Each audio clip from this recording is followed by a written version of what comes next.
ഇന്നിപ്പോൾ പൂരം കലക്കിയ വിഷയം എന്താ റിപ്പോർട്ട് ഇപ്പോൾ നിങ്ങളെല്ലാവരും കാണുന്നുണ്ടല്ലോ. അവിടെ തിരുവമ്പാടി ദേവസ്വമാണ് പൂരം കലക്കിയത്. എങ്ങനെയുണ്ട്? 100-200 ചില്ലാനം വർഷമായി നടന്നുകൊണ്ടിരിക്കുന്ന ഒരു പൂരം. ഇപ്പം എൻ്റെ മകളെ കല്യാണം, ഞാൻ കല്യാണം നടത്തേണ്ടവനാണ്. ഞാൻ ആ നിക്കാഹിൻ്റെ സമയത്ത് ഞാൻ ആ നിക്കാഹ് കൊളാക്കി എന്നല്ലേ പറഞ്ഞത്. അത് പച്ച മലയാളം.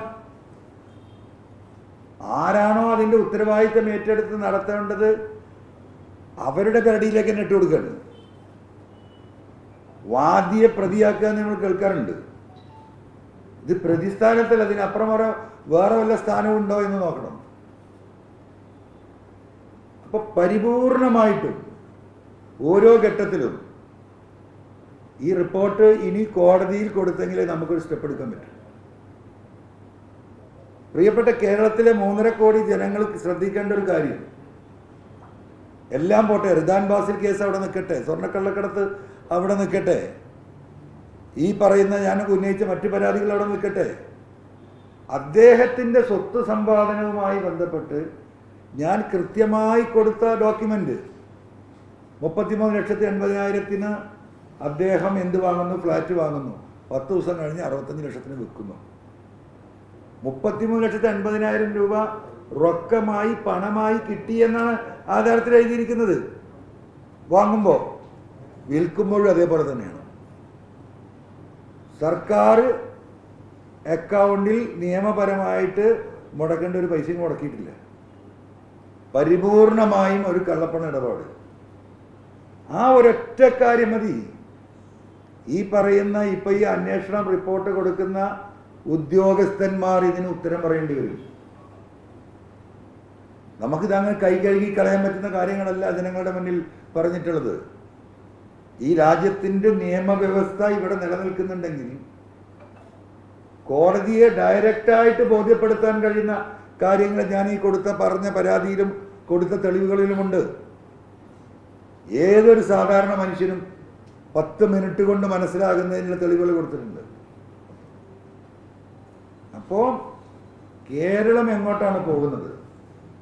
ആദ്യം മുതലേ പറഞ്ഞ RSSന്റെ പരിപൂർണമായ കരാളഹസ്തങ്ങളിൽ ഈ വിഷയം എന്താ പറയുക, കേരളത്തിൻ്റെ മുഖ്യമന്ത്രിയുടെ ഓഫീസും പ്രത്യേകിച്ച് ആഭ്യന്തര വകുപ്പും അതിനപ്പുറം ഒരു ഇഞ്ച് മുഖ്യമന്ത്രിക്ക് നീങ്ങാൻ കഴിയില്ല. SFI യുടെ തീരുമാനം വരുന്നുണ്ട്. ഒന്നും വരാനില്ല. നമുക്കറിയാം ഏത് തലത്തിലേക്കാണ് ഈ കാര്യങ്ങൾ കൊണ്ടുപോകുന്നത്. കഴിഞ്ഞ പാർലമെന്റ് തെരഞ്ഞെടുപ്പിന്റെ തൊട്ട് മുമ്പ്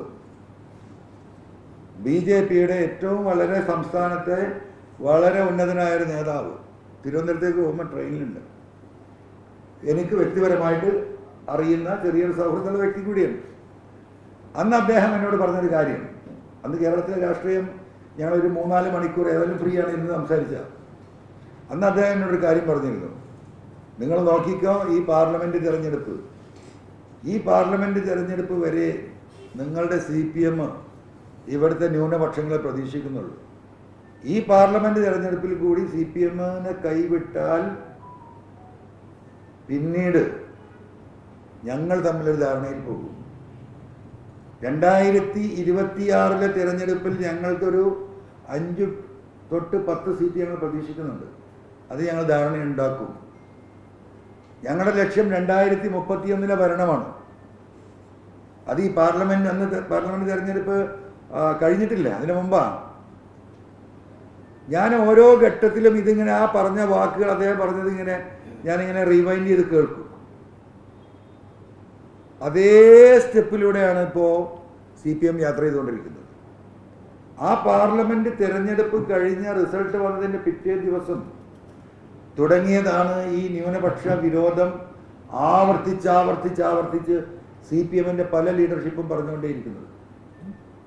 എന്തിനേറെ പറയുന്നു, ഈ വിഷയത്തിൽ അജിത് കുമാറുമായി ബന്ധപ്പെട്ട് ശശിയുമായി ബന്ധപ്പെട്ട വിഷയത്തിൽ മുഖ്യമന്ത്രി എന്നെ തള്ളിപ്പറയുന്ന ഘട്ടം കഴിഞ്ഞതിന് ശേഷം ഞാൻ ഒറ്റതിരിഞ്ഞ് മാറി നിന്നപ്പോൾ ആദ്യം പറഞ്ഞെന്താ, എൻ്റെ സമ്മേളനങ്ങളിൽ മുഴുവൻ പങ്കെടുക്കുന്ന ആളുകൾ ഈ പറയുന്ന മുസ്ലിം തീവ്രവാദികളാണ്. ആയിരങ്ങളും പതിനായിരങ്ങളും പങ്കെടുത്ത മീറ്റിങ്ങുകളിൽ അതൊക്കെ മുസ്ലിം തീവ്രവാദികൾ. അത് കഴിഞ്ഞ് ഇപ്പൊ ഏറ്റവും അവസാനം വയനാട്ടിലെ സംഭവം എന്താ? 2 ദിവസം മുമ്പ് പോളിറ്റ് ബ്യൂറോ അംഗം സഖാവ് വിജയരാഘവന്റെ സ്റ്റേറ്റ്മെന്റ് എത്ര ഗൗരവതരമാണ്. അവിടെ വോട്ട് ചെയ്ത കേരളത്തിൽ CPM-നല്ലാതെ വോട്ട് ചെയ്യുന്ന എല്ലാ മുസ്ലിങ്ങളും തീവ്രവാദികളാണ് എന്ന് പച്ചക്ക് പറയല്ലേ, വളരെ പച്ചക്ക്. ആ പറഞ്ഞതിന്റെ അർത്ഥം എന്താ? ഒരു മറയുമില്ലാതെ പറയാണ്.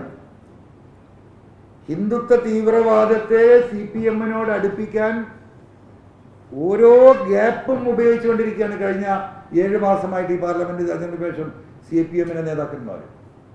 മെക്സവനുമായി ബന്ധപ്പെട്ടുണ്ടായ സ്റ്റേറ്റ്മെന്റ്, ആ സ്റ്റേറ്റ്മെന്റിൽ എന്താണ് പ്രതിഫലിച്ചത്?